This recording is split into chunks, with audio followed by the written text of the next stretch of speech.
Oi, pessoal!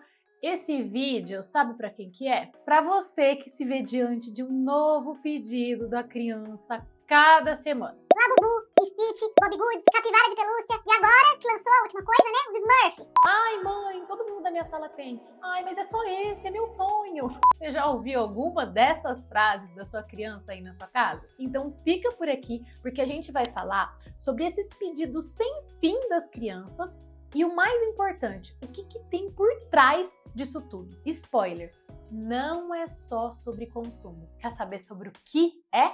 Vem comigo! Bom, gente, para começar, a gente precisa entender por que a criança pede tanto. Hoje, os desejos das crianças, elas não vêm mais de dentro. É tipo, eu desejo. É um desejo genuíno meu que partiu de algo íntimo, de algo pessoal. Os desejos, eles são induzidos, acelerados e fabricados em série. Ou seja, o problema não é o seu filho especificamente, é o ambiente em que ele vive. Então, se o seu filho tem acesso a celular, a cada rolagem de tela, a cada vídeo que ele assiste, a cada unboxing, a cada trend do TikTok, mais um desejo surge, mais um brinquedo entra na lista.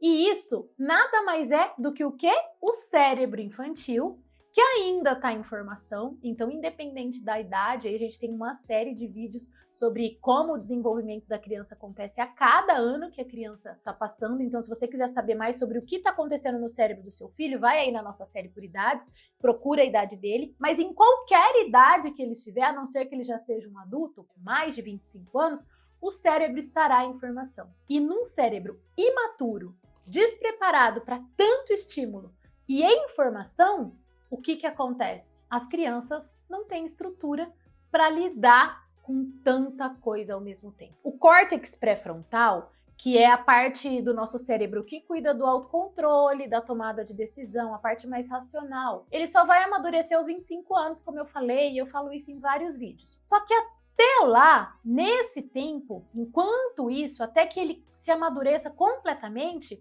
o que domina muitas das ações das crianças, sobretudo se a criança é pequena ou depois quando tem um outro boom lá na adolescência, é a impulsividade, a urgência e a expectativa de uma recompensa imediata. Qual que é o resultado? Crianças com dificuldade de esperar. Crianças com muita dificuldade de lidar e de aceitar a frustração e de entender que nem tudo que elas querem elas vão ter. E nem tudo que elas vão ter vai acontecer agora. Eu vou trazer para vocês uma referência bem legal. Teve um estudo que foi publicado na Nature e que mostra que o uso frequente de dispositivos digitais pode reduzir significativamente o limiar de satisfação nas crianças. O que é esse limiar? É o quanto eu consigo me sentir satisfeito. Não tem o limiar de dor? Tem o limiar de satisfação. O que é isso, Clary? Ele torna as crianças mais propensas a uma busca constante, tanto por novidades quanto por recompensa imediata. E aí, isso explica por que o pedido de hoje já não serve para amanhã. E é por isso que a gente, como mãe, como pai, fica com aquela sensação de que a gente está sempre correndo atrás. A vontade da criança nunca acaba, tem sempre algo novo, eu não estou acompanhando. Porque o cérebro da criança está sendo treinado pelas telas, pelos estímulos, pelo mundo atual, está sendo treinado para desejar e não para esperar. E somado a esses estímulos, a gente tem a questão da velocidade. Na nossa época, e sem nenhum saudosismo aqui, todos nós sabemos os problemas que enfrentamos de viver uma infância aí nos anos 90, alguns pais mais jovens nos anos 2000. Mas na nossa época, o mundo era muito mais lento. Vou pegar como exemplo aqui o McDonald's. Lembra do brinquedo que vinha lá no McLanche Feliz? Era o mesmo brinquedo por semanas. Inclusive, a gente raramente ia no McDonald's, né? E ficava aquele mesmo brinquedo por um tempão. E hoje, gente, os brinquedos mudam a toda semana. E cada campanha vem com uma coleção inteira com diversos brinquedos. E a gente tem aqui, eu vou trazer um dado para vocês, o número de campanhas publicitárias voltadas ao público infantil triplicou nos últimos 15 anos. Isso mesmo com a regulamentação, mesmo com tirar os programas do ar e parar de passar propaganda infantil na TV. Ou seja, mesmo com todas essas iniciativas, como o acesso a telas, tem propaganda nos joguinhos, tem propaganda no celular, tem propaganda no tablet, tem propaganda nos streamings, tem propaganda indireta no YouTube, tem influencer mirim. Mesmo com todos os dispositivos e os mecanismos e as iniciativas que foram tomadas para proibir essa publicidade infantil, por exemplo, na TV aberta, ela triplicou, porque os canais se diversificaram. E qual o efeito colateral disso? Com tantas campanhas e com esse número absurdo crescendo, cresce também a quantidade de microdesejos que as crianças vão tendo.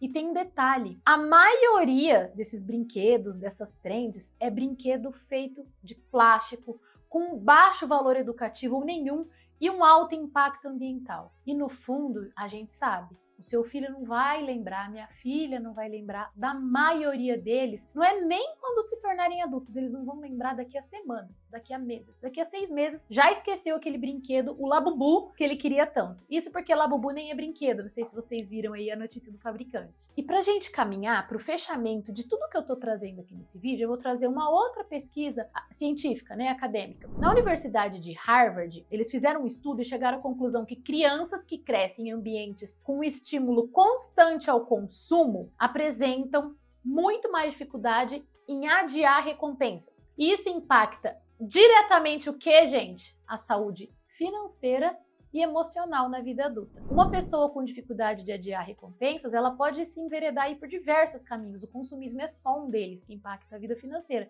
mas ela pode agir por impulso ou se tornar compulsiva em várias esferas da vida. E aí vocês sabem a gravidade do que eu tô falando. E de novo, fazendo um paralelo com como o mundo está mais complexo, mais cheio de estímulos e como o capitalismo está meio que saindo, né, do controle de todo mundo. Lá na nossa infância, sei lá, os nossos desejos de consumo, um Tamagotchi, uma Barbie, os meninos, um boneco do Power Ranger, ou quando a gente ficou maiorzinho, um tênis da Sandy, eram coisas mais pontuais, eram coisas específicas que você tinha que esperar até o Natal ou até seu aniversário para ganhar. E hoje, não. São dezenas de microdesejos fabricados que surgem por mês, se bobear por semana. E na mesma velocidade que eles vêm, eles desaparecem. E aqui, gente, como eu já falei, eu não tô trazendo um saudosismo dizendo que na nossa época é melhor. Mas esse paralelo precisa ser feito porque nós não estamos criando filhos no mundo em que a gente viveu. A gente está criando filhos nesse mundo completamente acelerado e cheio de estímulos. E a partir do momento em que a gente reconhece isso, a gente consegue atuar.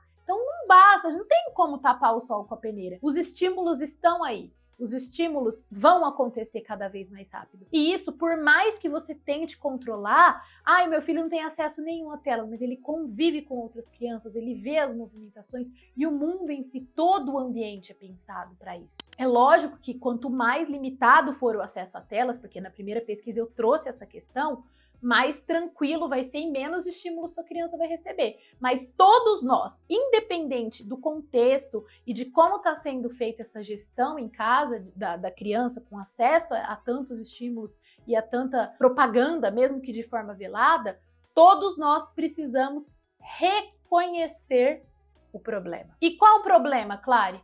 O cérebro infantil está sobrecarregado. E o cérebro infantil, a sua criança, para o desenvolvimento dela, ela precisa do quê?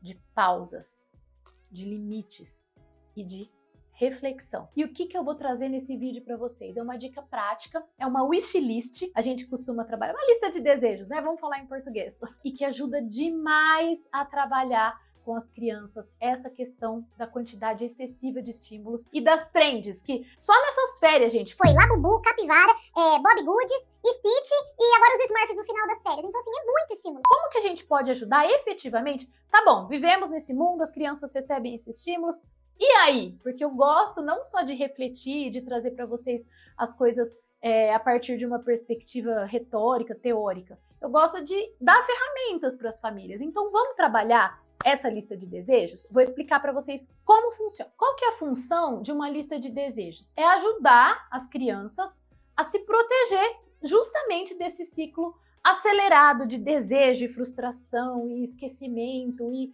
que leva de fato ao consumismo. A gente vai criar com a criança uma lista de desejos da infância. Isso pode acontecer sempre que você perceber, pode ser em datas específicas ou sempre que você perceber que os pedidos estão acelerados demais, que tá tendo modinha demais e que a criança tá se desorientando no meio de tanta coisa. A gente tem um modelo, você pode comentar aqui no vídeo, que a gente pode disponibilizar. O que você vai fazer com o seu filho? Ah, eu quero uma pantufa do Stitch, eu quero um pijama do Stitch, eu quero uma camiseta do Stitch, eu quero um boné do Stitch. Tudo bem, vamos anotar isso que você quer agora. A gente não vai comprar, a gente vai só anotar, vai para sua lista de desejos. E a ideia aqui é que a criança tenha liberdade de manifestar esses desejos, até para você poder compreender de onde eles estão vindo, tá? A ideia é só registrar, sem julgamento, sem filtro do adulto. Deixa a criança fazer o registro. Ela só tá registrando, você não tá comprando nada por enquanto, tá? Você informa que você não vai comprar e que essa vai ser uma lista para ser resgatada quando vocês forem comprar alguma coisa. Anotem aí, depois volta aqui para me contar. Passou uma semana, passou 15 dias, passou um mês, você resgata essa lista, pede para o seu filho olhar e pergunta: você ainda quer isso daqui? Quais desses itens você ainda deseja? Você vai notar que a criança vai substituir a maioria dos itens que ela tinha colocado lá por outros. E aí, a condução de diálogos acontece. Você vai perguntar para a criança: por que você não quer mais? Ah, não faz mais sentido? E a partir dessa conversa, a criança vai começar a perceber o que realmente importa. Tem até aqui o livro, né, O Valor das Coisas, que fala muito sobre isso. E esse, gente, é um convite para o autoconhecimento financeiro e também emocional. E se você está gostando desse assunto, se esse conteúdo te fez refletir, se você tem passado por isso aí na sua casa, aproveita e assiste um vídeo que eu gravei sobre bebê reborn. Ele foi muito bem aqui no canal, muitas famílias nos procuraram para conversar, principalmente lá no Insta, é um vídeo que entregou bastante. E eu falei sobre o que está por trás dos desejos mais profundos das crianças e como que a gente pode lidar com eles de uma forma consciente. Você também pode compartilhar esse vídeo aqui com outros pais, com avós, com educadores, com os padrinhos, com quem você acha que precisa auxiliar suas crianças a fugir aí dessas modinhas, porque a ideia é ampliar essa conversa. A infância, gente, precisa de mais tempo, precisa de mais pausa, precisa de mais presença, precisa de mais consciência e não de mais coisas, não de tudo que é efêmero a esse ponto e que depois vai virar o quê? Lixo. O seu filho, no final, o recado que eu quero deixar é que quando a gente grava esses conteúdos assim, trazendo pesquisas científicas e alertando sobre os perigos, a ideia não é julgar e nem dizer que seu filho está errado, ele vive nesse mundo. Sua criança não vai ser criada numa bolha. Então eu encerro esse vídeo dizendo que sim, a gente precisa reconhecer e que não, o seu filho não está errado por desejar. É um mundo que está rápido demais para ele. Esse consumismo não combina com o ritmo da infância, não combina porque a gente foi programado para ser enquanto ser humano. Mas o algoritmo, gente, não vai desacelerar. Você tem que ser o freio que a sua criança precisa nesse sentido. Então vamos ficar com um compromisso aqui para o final desse vídeo? Primeiro, criar pausas, momentos de conexão. Registre o desejo das crianças, valide e depois fale sobre eles. Converse sobre consumo. E a partir disso, você vai ensinar que mais importante do que ter tudo na hora, tentar pertencer, fazer parte da modinha do momento, é saber o que realmente vale a pena querer. O problema não está em querer, o problema está em não entender esse querer, não elaborar esses desejos. E esse é o caminho para a gente formar crianças e, no futuro, adultos mais conscientes, autônomos e, o mais importante, emocionalmente saudáveis, tá bom? Um beijo e até o próximo vídeo!